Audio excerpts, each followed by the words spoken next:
This is an Alberta emergency alert. Environment Canada has updated the possible tornado alert.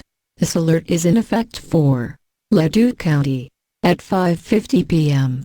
MDT, Doppler radar is tracking a rotating thunderstorm 25 kilometers southeast of Leduc. It is moving northwest at 60 kilometers per hour towards the communities of Leduc and southwest Edmonton. This dangerous storm is likely producing very large hail and may produce a tornado within the next 30 minutes.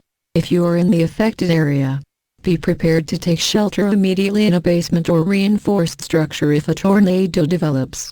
Get low and put as many walls between you and the storm as possible. Stay away from windows, doors and outside walls. If you are on the highway and cannot avoid the tornado, seek shelter in a ditch or ravine. For details visit www.emergencyalert.alberta.ca or stay tuned to local media.